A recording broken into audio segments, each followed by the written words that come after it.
May I request each speaker after lighting the lamp to give a floral tribute to my grandfather's photo?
हर साल हम अपने event में एक कविता रखते हैं।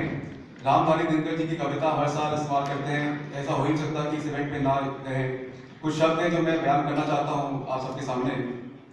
वर्षों वन में धूम धूम बाधा विघ्नों को चूम चूम से धूप धाम पानी पत्थर पांडव आए कुछ और निखर। सौभाग्य वो सब दिन सोता है देखे आगे क्या होता है। मैत्री की राह बताने को सबको सौभाग्य बतलाने को दुर्योधन को समझाने को भीषण विषण बचाने को भगवान हस्तिनापुर आए पांडव का संदेशा लाए। Thank you everyone for being part of this. I'll now give a brief introduction of each speaker, starting with Justice C.K. Prasad. Justice C.K. Prasad is the former judge of Supreme Court and presently chairman of the Press Council of India. As a practicing law, Justice Prasad was appointed as the Additional Advocate General of the State of Bihar in 1993. He was elevated to Patna High Court and was transferred to Madhya Pradesh High Court in 1994, from where he went back to Patna High Court and acted as Chief Justice in 2001. He was appointed as Chief Justice of Patna High Court from 2008 to 2009, and then took oath as Chief Justice of Allahabad High Court in March 2009. He was elevated to Supreme Court in February 2010, and then was superannuated in 2014. Thereafter, he was appointed as the Chairman of the Press Council of India on 25th November 2014. He has held various positions throughout his career, such as Vice President of the English-Speaking Union of the Commonwealth and the President of Patna Golf Club. He has also served as Chairman of the Bihar State Judicial Academy and is a member of the advisory board to the Bihar Judicial Academy itself. He is also a visiting professor at G.D. Goenka College. He has also been revising author to the 22nd edition of the legal classic Ratan Lal and Dheeraj Lal for CRPC and the 19th edition of Mullah and Mullah of the Code of Civil Procedure. Justice Prasad is an experienced arbitrator and has done large number of arbitrations involving Government of India and foreign companies and private entities also. Justice Prasad has given many landmark judgments, including the famous ones such as Nesh Kumar of the state of Bihar, where it was held that dated misuse of Section 498 is rampant in India, Section 498 of the IPC. Justice Prasad, through his judgments, has also held that no arrest should be made in a routine, casual and cavalier manner on a mere allegation of commission of an offence against such a person. Arrest should only be made after reasonable satisfaction, reaching after due investigation. Another famous judgment of Justice Prasad is Vishwa Lochhan Madan scheme of India. It was held that fatwas and Shariat court decisions were not legally enforceable at all. Another famous judgment of Justice Prasad was the Ajmal Amir Kasab of the state of Maharashtra, where he affirmed that the conspiracy for the terrorist activity was hatched certainly in Pakistan, while carving out an exception for certain principles of certain probability in criminal jurisprudence. Another landmark justice of Justice Prasad was Nandlal Vasudev Padve, versus Lata Nandlal Padve, where he held that conflict between a conclusive proof envisaged under law and a proof based on scientific advancement, except for a word permit is to be correct, then latter must prevail over the former. With this, I would now call upon my uncle, Mr. Sanjeev Mishra, to give a small memento and flower acceptance to Justice C.K. Prasad.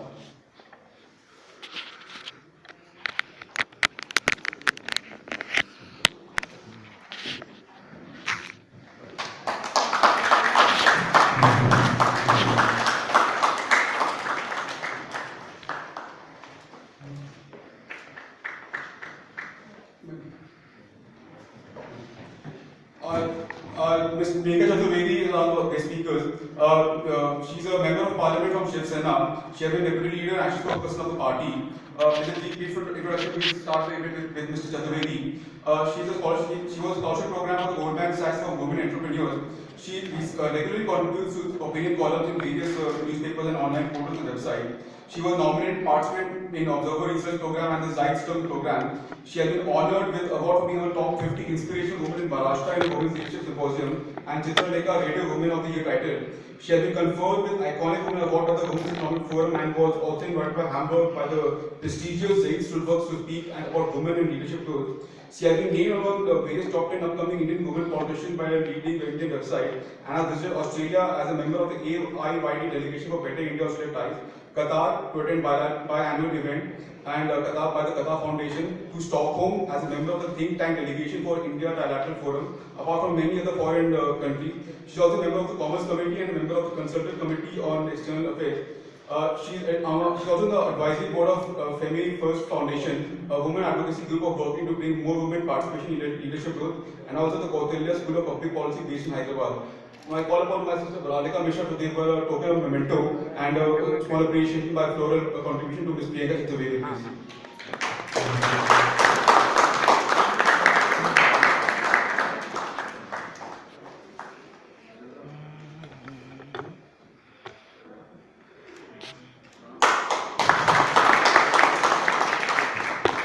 Due to paucity of time, we'll be starting the event with Mr. Priyanka Chaturvedi's speech because she has to go for another program. After that, we'll be continuing with our guest speakers in informal communication. Ma'am, may I please call upon you to start with the lecture series, ma'am?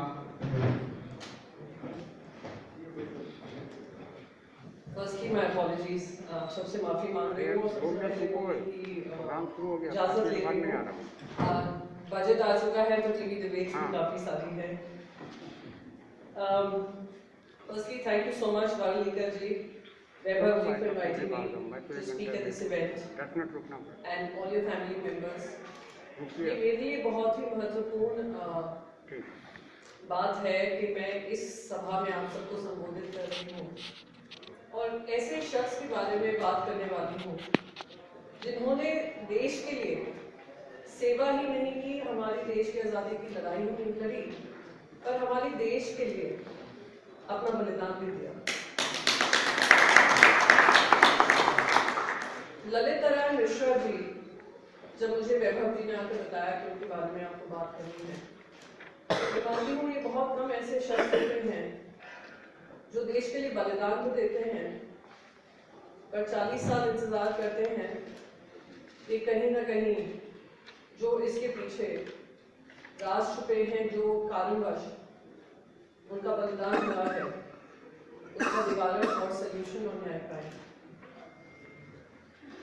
कुछ बलिदान ऐसे होते हैं जो हर साल याद करते हैं, कुछ बलिदान होते हैं जैसे मैंने कहा 40 साल तक भी इंतजार करते हैं।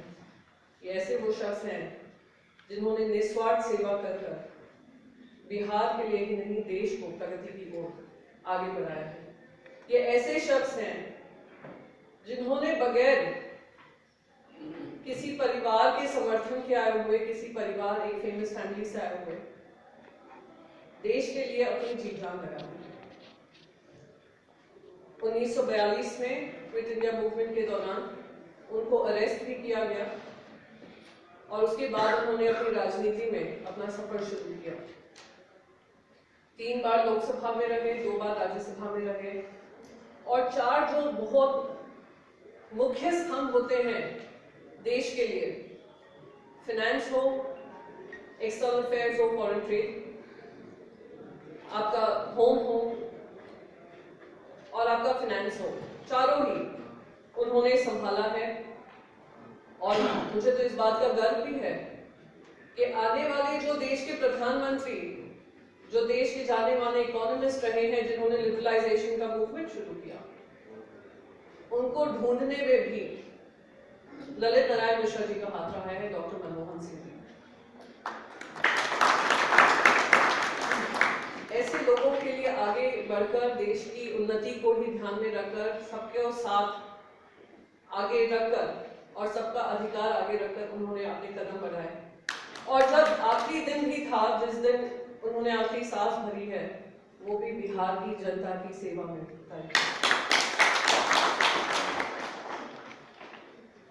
मिथिलांचल से उनका जुड़ाव था और मिथिलांचल में जो सबसे बड़ा दुखदाई प्रॉब्लम थी, जो बाढ़ की समस्या होती थी, उन्होंने एक ऐतिहासिक, जब एक्सटर्नल अफेयर्स में थे, ऐतिहासिक कदम उन्होंने उठाया। इंडिया नेपाल ट्रीटी कर कोसी बांध का काम करना, उसके लिए बिहार की जनता, मैं मानती हूँ मिथिलांचल की जनता, उनकी सदैव आभारी रही।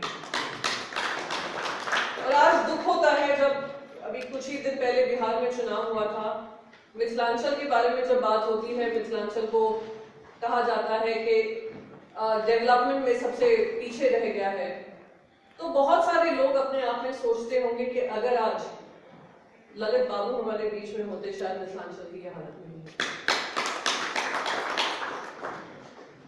पर यहीं से हमें एक सबक सीखना है, और उनकी जिंदगी हमारे लिए सबसे बड़ा सबक है, और वो ये है कि जो निस्वार्थ काम करें, जो देश की प्रभुता और अखंडता को सबसे आगे रखकर, बगैर किसी भेदभाव के, बगैर किसी स्वार्थ के, बगैर किसी इस सोच के किसकी जाति, किसका धर्म क्या है, जिन्होंने अपनी जान और काम किया हो, उनकी सारी सीखी हुई बातें हमें याद करना बहुत जरूरी है।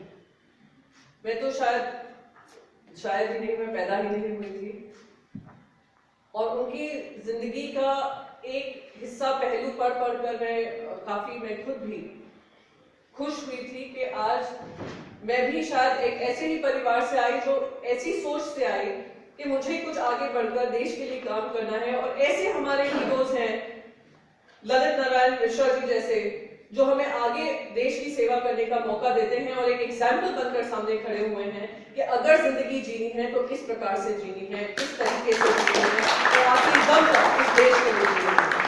कभी कभी सोचती हूँ, राजनीति तो नहीं लाना चाहती हूँ, पर हाँ जरूर सोचती हूँ कि आज का जो माहौल है, आज सवेरे ही मैं पार्लियामेंट अडजर्न हुआ, एक बहुत महत्वपूर्ण मुद्दे की वजह से हुआ, किसानों के को लेकर हुआ, तो क्या ये वही देश है जिसकी आजादी की लड़ाई और देश के भविष्य के सपने जिन्होंने सोचे थे, जिन्होंने बुने थे, जिन्होंने उसके लिए काम किया था, क्या वो आज इस माहौल से खुश होंगे? क्या आज जो सांप्रदायिक माहौल बना हुआ है, अधिनायकवादी विचारधारा के अंतर्गत इस तरीके के काम हो रहे हैं, क्या हमें पुनर्विचार करने की जरूरत नहीं है कि हम सब पहले देशवासी हैं, फिर हम अपनी जाति धर्म की लड़ाई लड़ेंगे? ये उनकी जिंदगी ही उनका बहुत महत्वपूर्ण मैसेज है, और मैं उम्मीद करती हूँ आज बाकी सारे वक्ता जब इसके बारे में बात करेंगे, उनकी इन बातों को याद रखेंगे, उनकी इस कामों को याद रखेंगे, और फिर से उसी मन से, उसी लगन से, उन्हीं के विचारों से अपने कदम देश के लिए आगे बढ़ाएंगे। जय Hind.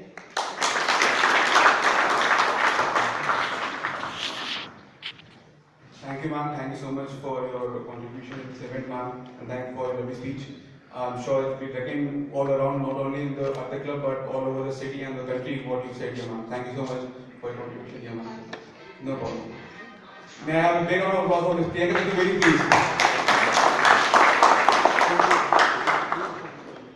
Continuing with the event, may I please call upon Justice C.K. Prasad for giving his insight to about my grandfather and current situation in the country. Justice Prasad.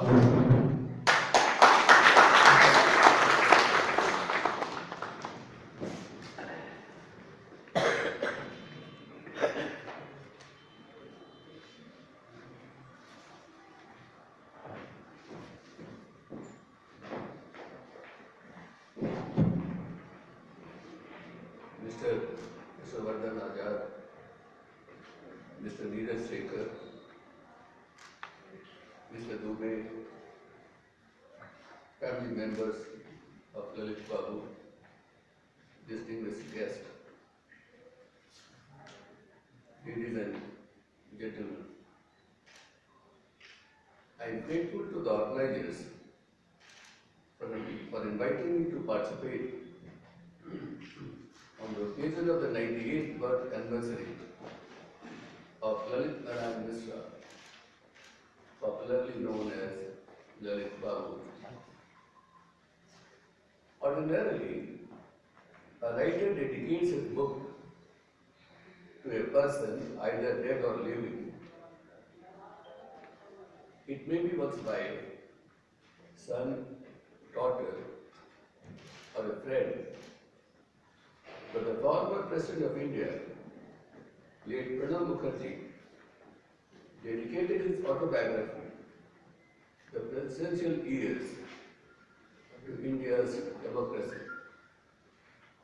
According to him, it is India's democracy which is responsible for the journey that brought him from the flicker of a lamp in a remote village in Bengal to the sandalias of Rashtrapati Bhavan.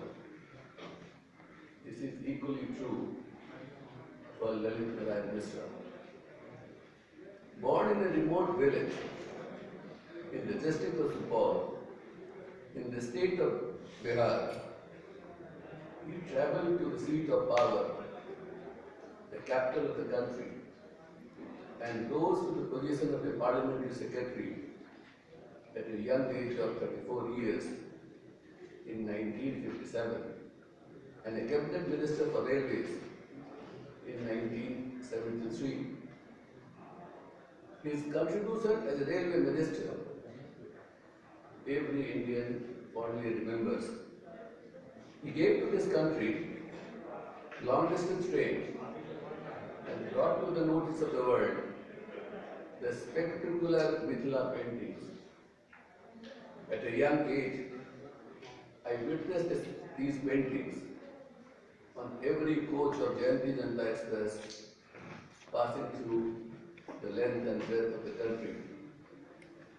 His assassination at the age of 52 years in the year 1975 has brought to an end a dedicated soldier of the country who had the potential to contribute a lot. Therefore, it is essential for all of us to preserve and nourish the democracy. In my opinion, the media plays a very important role in preserving the democracy.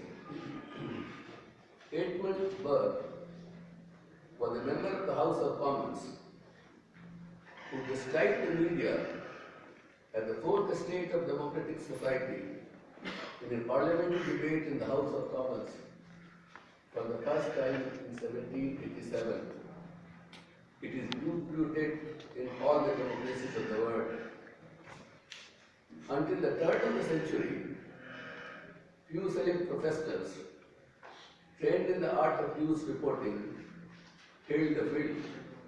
But the information technology, the space suddenly has become far more accessible both to the contributors and the recipients of the information alike. While on one hand, this has made the world a global village, promoting communication between people from all over the globe. But this information technology in media has worked as a double-edged sword with immense potential of use and abuse. Digital media is a chaotic landscape, evolving at a furious pace. With the evolution of digital age, application of the freedom of speech has become more contentious. The line between the real news and fake news has blurred. Earlier, there used to be good news or bad news, but now we are faced with fake and paid news. Social media has achieved the dubious distinction of becoming a serial killer. The spin doctors are hired professionally to disseminate fake news to save public opinion. The myopic vision of media is amusing, their size worrying, errors hurting, and their arrogance anger all those who believe in their freedom. Earlier, miscreants used to invent and circulate rumors, and media used to correct it. Today, media is champion in spreading rumors and painfully citizens question and correct them. Independent judges and noisy journalists are the first line of defense in our democracy. For this, The journalist should not only be noisy but independent, but not just independent, but noisy. When media becomes cheerleaders, it marks the end of democracy, showing several ethical challenges. This is being exploited by unsocial elements, furthering their nefarious motives. Further, the rules of the traditional media of accuracy, republication, verification, balance, and impartiality are seldom seen in this form of media. If you ask me the cause for this downfall in the media, I will say there are many reasons which has contributed to the state of affairs. Earlier, it was a mission. Presently, it is a business, but unfortunately not a primary business, but a secondary business to promote the primary business, which is more lucrative. So far as the print media is concerned, the control of the newspaper is not in the hands of editors, but managers who are interested in the loss and profit account and not in its content or credibility. Great editors never allowed their journalists to go to the commercial wing of the organization. The other very important factor which has contributed in the decline of the media is lack of basic social security to the journalist.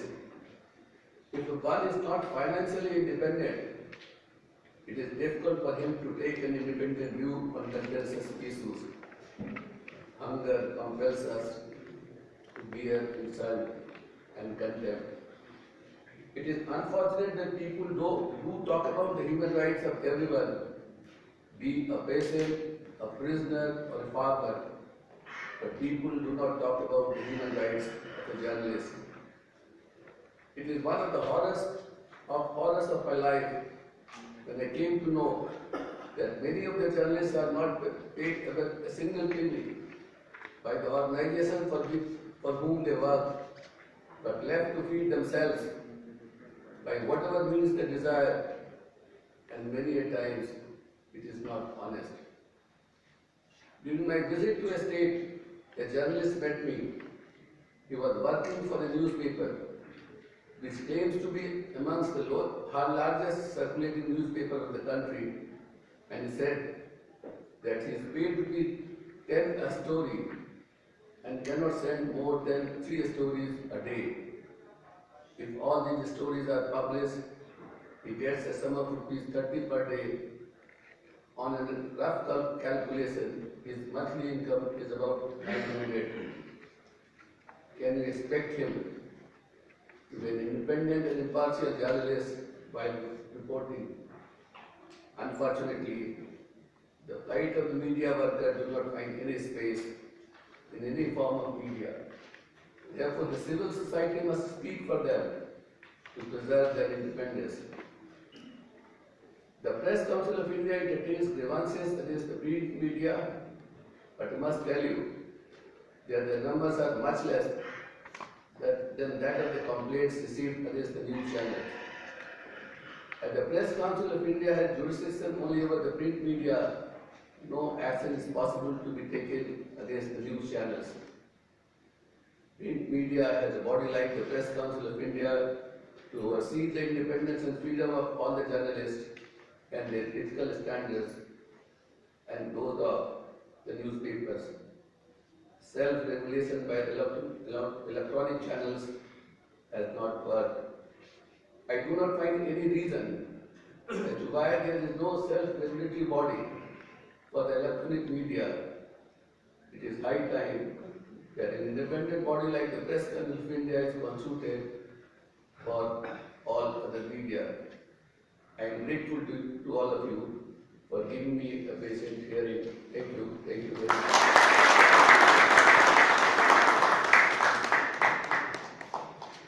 Thank you so much, sir. That I must say was an enlightening speech and is prevalent in today's day and age with media law and media rights in this country, sir.